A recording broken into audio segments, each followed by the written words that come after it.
Welcome back, y'all. Today we're going to talk about Death Domain Cleric and its multi-class potential when you take at least, I would say, 6 levels into Death Domain. Now we're going to go over the basics of Death Domain really quickly, and then we're going to use a tier list, a ranking list to kind of show which subclasses or other classes are going to synergize with Death Domain. Now, before we jump into the video, I just want to say thank you all so much. We hit over 3,000 subscribers, which is nuts. I have some numbers in my head for when we reach those, those points that we'll do some stuff. But we're still a way off from there. But just thank you guys so much. It's been huge, especially for like a small channel like myself. So thank you. So with that out of the way, let's just go ahead and get started. Now here we are on the Death Domain page. We are going to jump in game and have a gameplay section. Also a quick note. This is on the test server still. This is not live. So unless you have access to the test server, yeah, you're not going to be able to see this in-game as far as these new subclasses just yet. When is that release date? I have no fucking idea. They seem like they're still tweaking things under the hood. So looking at what Death Domain gets here, at level 1, we pick up the ability to have martial weapons, which is huge. And then we pick up Reaper. So your necromancy cantrips that only target one creature can now target an additional creature. A little bit earlier in the test server, you could target the same creature twice, but they have fixed that. Still, really good class ability. Level 2, we pick up our Channel Divinity, which is Touch of Death. When you hit a creature with a melee attack, you use your Channel Divinity to do an extra 5 plus 2 times your Cleric level necrotic damage. And then your Channel Divinity, yeah, it comes back on short rest. Next, level 5 here, we get Vampiric Touch, but the real, I'd say, winner with level 5 is Spirit Guardians, and then changing that to do necrotic damage. So I like that better than Vampiric Touch. And then level 6 there, we get Inescapable Destruction. So spells you cast ignore resistance to necrotic damage. We also pick up our second Channel Divinity charge. Now, a little bit further on into Death Domain, we get something like Divine Strike with necrotic damage, and that's okay. It's decent. The only thing is, if you're going towards that melee route and being a martial character, I would much rather invest 5 levels into, again, another class that could pick up extra attack at level 5. Instead of going this deep into Death Domain. Because a lot of our tools here, they seem to kind of lean towards wanting to be melee with some range options. Now, if you want to go full Death Domain here, yeah, Divine Strike Necrotic, that's going to be good. And then you'll be able to trigger your Channel Divinity alongside of it. So it'll be a big burst of damage. The only thing, again, that you're going to be missing out on is that extra attack. So let's head to the synergy list and let's kind of figure out what is going to synergize with this subclass. Now, at our list here, let's just go over the categories real quick. S tier there is going to be my top pick. I usually reserve this just for one choice. A tier there is going to be what I think synergizes with this subclass. B tier there is like can work, solid. C tier I think is weak. And then D tier I just wouldn't recommend. Now, I think I'm getting pretty quick at these until I decide to go on a rant. But Barbarian here, we're going to put it in can work because they pick up extra attack. Now, unfortunately, throwing weapons does not trigger the divinity charge, so I don't think it's that strong as far as a synergy, and then it might struggle a little bit, or you're not going to be using, I would think, like the whole Barbarian kit when it comes to like Berserker or Path of Giants, so maybe stay away from those two because they more so want you to throw your weapon, and you're just not going to get a lot of synergy with that if you, again, if you go Death Domain and then this. So on the lower end of B tier, I think is where Barbarian should be. Now, next up, we have Bard. I don't think Bard offers anything that we already aren't picking up as Death Domain, but the base Bard kit is really good as far as getting short rest, a lot of utility. I'm going to put it in B tier. I'm going to keep it there. Also, based off your charisma modifier, you could go in there for some martial use as well. So right now, I'm going to keep it in B tier. It could slip up to A tier when we might do a reshuffle at the end, but just first impressions thinking about Bard, I would just put it in can work and solid. Now after Bard, we have Druid. Druid goes straight into synergy. They share the same spell modifier and wisdom. Circle of Spores, we're going to have a gameplay section after this, and Circle of Spores, we're going to be showing off that combo. I think that's a lot of fun. So definitely a lot of synergy there, A tier. And next up, we have Fighter. I think Fighter goes into the synergy category, kind of does a better job than Barbarian as a martial class. You also can pick up Action Surge.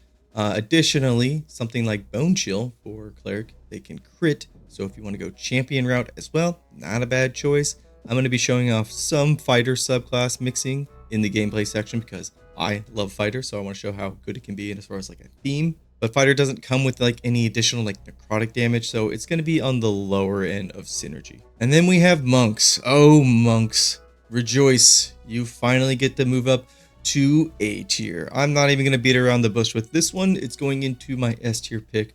Really a lot of fun synergy when it comes to monk and death domain.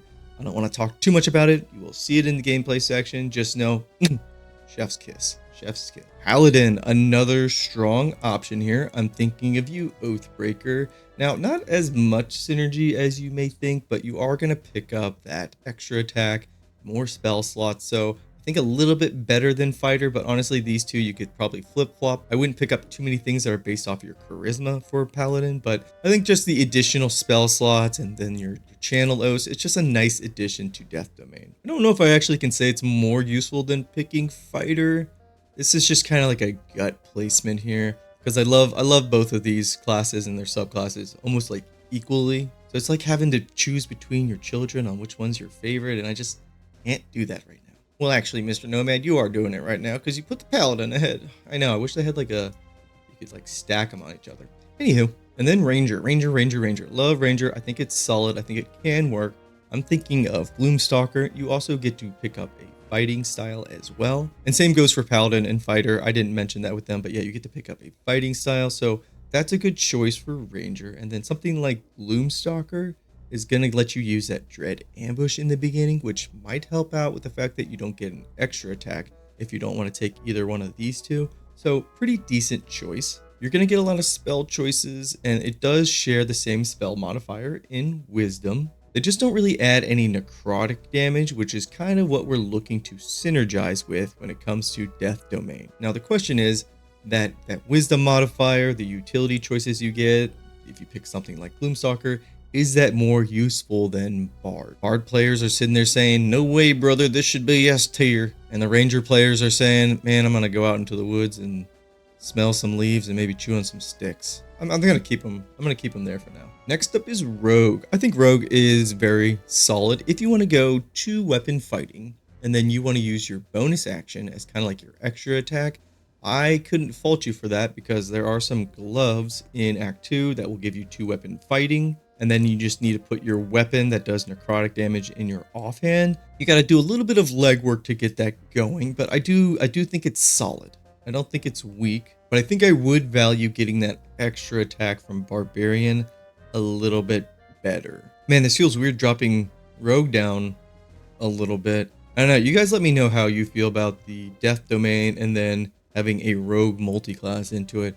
I think, am I being too harsh to Rogue here? I don't feel like I usually am, but ugh, I'm going to keep it there for now. Now, Sorcerer, really strong. Meta magic, just there, just full stop, just meta magic. You know what I really wish Sorcerers got? I really wish Shadow Magic with their Hound. One of their ill omens was based off necrotic damage. I think that would then make this pairing beautiful.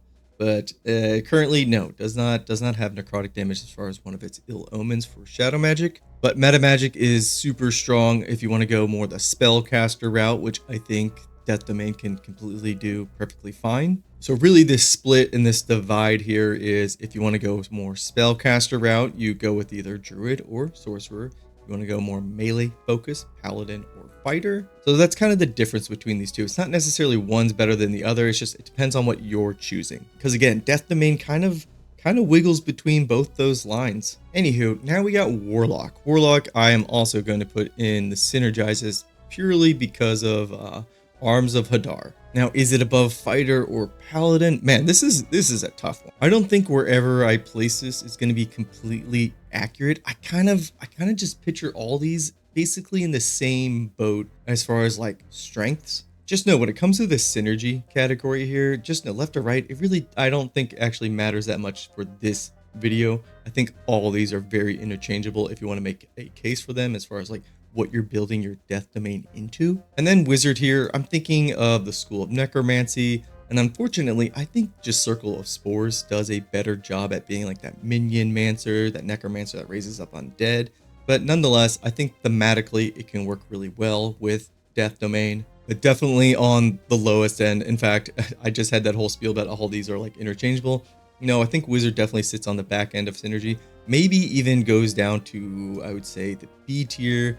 You know, it's based off your intelligence modifier. This is definitely a harder placement than I was anticipating. I think people could make a case for Wizard and Bard going into the synergy category, and I could see myself agreeing. And then we'd have a very bloated, I think, A tier here. So we do have a nice split. I think we're going to keep it as is. Nothing I would say is weak or I don't recommend. And again, I think that plays into the fact that Death Domain can be melee or it can focus more on spells. So I think everybody can give something of value to Death Domain. But without a doubt, my clear winner here is Monk. There's no arguing with it. Let's go ahead and head to the gameplay section. Real quick in game, I want to show you guys something in game as far as Cleric and then picking your cantrips here. So we see that I am the Knowledge Domain, not that important.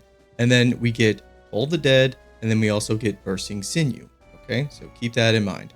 Now, we're not picking those right now, but if we switch over to Death Domain, well, we only get Bursting Sinew, and then we lose Toll the Dead, but we can pick it up as like this extra cantrip here, but we have to choose between Toll the Dead and then Bone Chill. So a little trick is you would go something like just pick one of the other domains. You would then pick up Toll the Dead here, switch over to Death Domain, and then you see we still have Toll the Dead, and now we just get Bone Chill. So right there at level 1, you're going to get all the cantrips I would say that you'd basically want as Death Domain, because I think Toll the Dead's really good, and I think Bone Chill is really good. So I would want basically all of them. Anyways, a little trick I saw or I picked up when I was doing the leveling. I was like, dang, I got to choose between one of these two.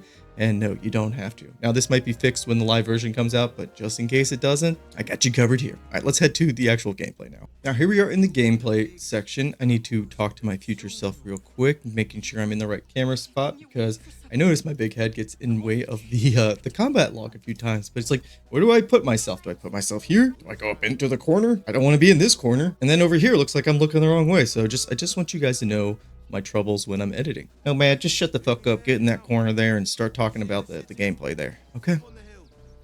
All right, moving on to our characters here. We see gear-wise, we're really bare bones. I do have some things like Sword of Chaos.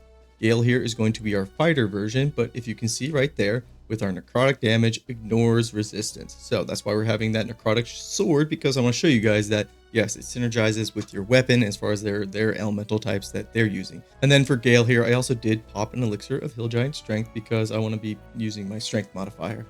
Shadow Art here, she's going to be our druid version. She has Staff of Interruption. That's really just for Shillelagh if you want to go that route, but it's useful, but not required. And then we have Will here. He is our warlock split. Another feature I didn't mention with Warlock is doing Hex here. Again, we'll ignore resistance or necrotic resistance. So there's some synergy right there.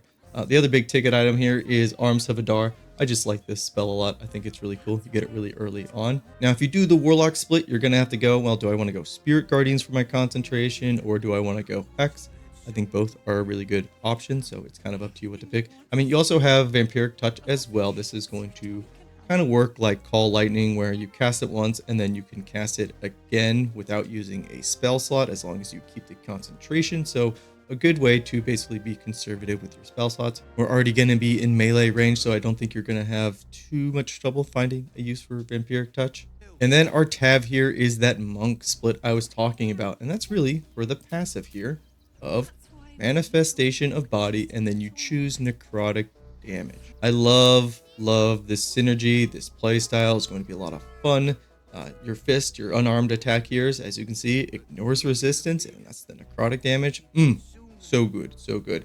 This is almost like, I would call it like a Hand of Death build. That's probably what I'm going to name that video when I make that build video, because I think this is really strong synergy and it's a lot of fun too. Now, when it comes to these multi-class choices that I'm making here as far as the gameplay section, these aren't the best. These aren't the most optimized. Some of them are good, or maybe some of them are the best, but really they're just my favorite. If I went ahead and did gameplay for all the different choices you can make, well, this video would be over an hour long, and I don't want to do that because it sounds like a long time to hear myself talking. So just know these are just choices I like. Let's go ahead and get into combat and see what these guys can do. We're going to very quickly just cause a bunch of trouble. There we go. We just murdered some people. The guards are now going to attack us. And look, now we're doing a different combat encounter. That ranger up there is going to be doing volley on us. With our monk variant here, we can deflect missiles.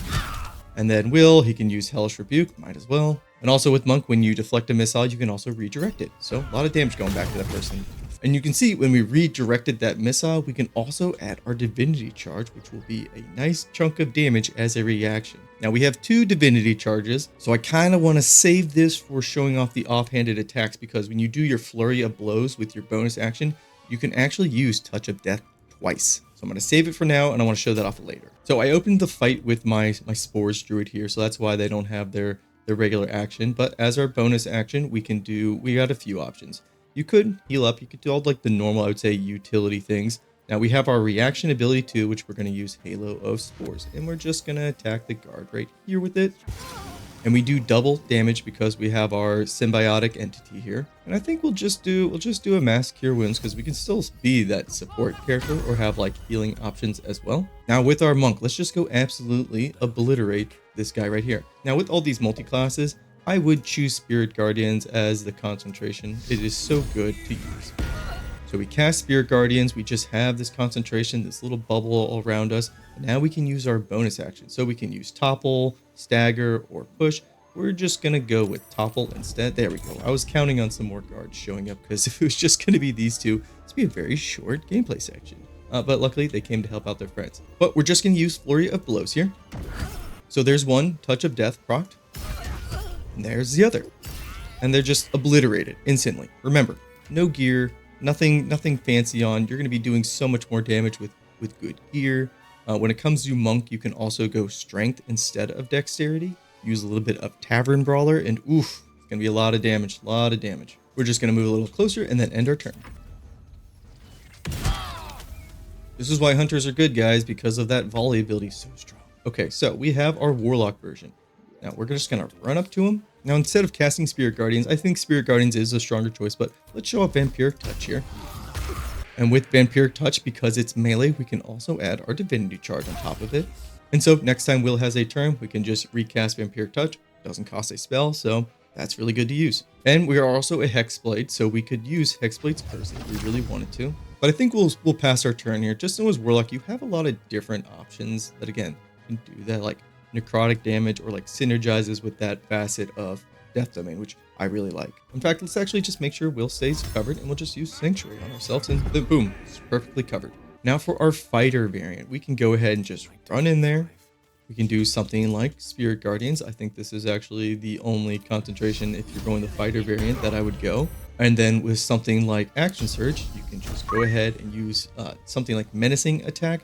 I think Menacing Attack kind of fits into that like dark, that fear factor as well. I think there's a lot, that's like a fun theme that I'm thinking of in my head. And we could follow up with a range attack here with just our light crossbow. That's okay. And we'll just do Second Wind just for a little bit of healing. And then skip turn. It's not skip turn, it's end turn. And they ran into our Spirit Guardians. And just real quick look into the log. I want to see why I only did 3 necrotic damage. Okay, they had it half because Spirit Guardians, we didn't succeed. Or I guess they succeeded their saving throw. Okay, we just rolled low here. Because I was like, damn, that was a low bit of damage. We just didn't roll well at all, essentially. So that's okay. So we're going to move back over to our monk real quick. We're going to climb up this ladder. They're going to get hit by Spirit Guardians. They actually succeeded their saving throw as well. And then we can just finish them off with either using our bonus action or just using our regular action as well. We can use something like Inflict Wounds, which is very strong and it upscales very well as well. So yeah, we'll do this. So if they survive this, we're not going to use Luck of the Far Realm, so they survived that. That's completely fine. But we can just go ahead and just hit them with our Flurry of Blows, and they're dead. Monks are just so good. This is why I have trouble, not trouble, but I just never really think about multiclassing with Monk too often, because monks are just so good all on their own. So it's like, why would I want to dip into monk when I could just be a monk? Anyway, we can end our turn with him, and then we can just move up with our Spores version here. Now, if we use Bone Chill, you can see that we cannot click on the target twice. This was fixed like I mentioned earlier, but we could split it off into hit like one of these citizens here. Fuck it. You know what? We're the bad guys today, so we'll just split our Bone Chill real quick. If we ended up just killing the citizens, good job me. And I think we need to be a little bit closer to be able to like bring up our fungal zombies, which were just a little bit out of range. A little bit of my fault there. So essentially you'll be able to like sling out Bone Chills, use Toll the Dead, and then Halo of Spores all basically in the same turn and without really using that many spell slots. So that's really the playstyle I'm thinking when it comes to Circle of Spores. And I feel like that's going to be a lot of fun. But we'll just do another quick heal here, and then we'll just end our turn. And why do I have a Hexblade and then I didn't give him a weapon? I don't know, I just really want to show off Arms of the Guard. But we can cast Misty Step and just get out of the way. There's only one target left, and I'm just wondering how I want to deal with it. I think we've showed off everything we wanted to do with Fighter, although we can use Bursting Sinew on this person here. Because Bursting Sinew is a Necromancy cantrip here, we can go ahead and cast it twice. We have 2 bodies. Corpse is 2 damage, son of a bitch. That's okay, we can just use it on the one. Just know if you have like a room full like littered with dead bodies and then you cast 2 Bursting Sinews, it's just like this giant explosion. So that's a lot of fun synergy as well. Or not really synergy, but just something fun Death Domain clerics can do. So just know that if you have corpses on the ground, if you just want to split your cantrips, it's a very conservative spell caster when it comes to like using up spell slots, because you have a lot of different options with Toll the Dead, Bone Chill, and then using something like Bursting Sinews. And you're not spending any spell slots, and I feel like you're still being really effective on the battlefield. And then you add in Spirit Guardians, which you only have to cast once. This is definitely a spellcaster that I think like goes the distance as far as they don't really need to long rest too often. But we'll go ahead and see if we can get this Inflict Wounds off. We're gonna upcast it to level 6, so hopefully gonna do a shit ton of damage. And he dodged it. I knew he was gonna do that. We'll use Halo of Spores. So a little bit decent damage there. And then our Monk over here, I think we showed off everything we want to do with Monk as far as just like a little teaser. Again, a lot of great melee damage here, just really relentless. We'll see what this guy does. He knocks over our Shadowheart. Damn you, leave her alone. And I think it's just time to end it. Touch of Death and beautiful. All done. So really, yeah, when it comes to Death Domain here, this Monk version, super strong as far as a martial character. And then when it comes to that more spellcaster side, you're going to be able to sling like cantrips and then use your meta magic or Halo of Spores and be very conservative with your spell slots to go that distance so you don't have to long rest that often. A lot of cool things with Death Domain overall. So that's the video. Let me know what you guys are going to do with Death Domain. I'm very excited for this subclass. I like the theme behind it. We're going to go more of that Death Knight, that Dark Knight, which I didn't play into too much here because, again, I'm going to be making build videos, and I got a feeling that we're going to be seeing a fair bit of Death Domain here. So if you made it this far, consider hitting that like and subscribe button. Feel free to comment on anything that we discussed in this video today, or I guess you could, comment on anything you really want. I do read all the comments, but yeah, I think later this week we will cover another multi-class as far as the new subclasses. And yeah, I'll see you then, guys. Peace and take care.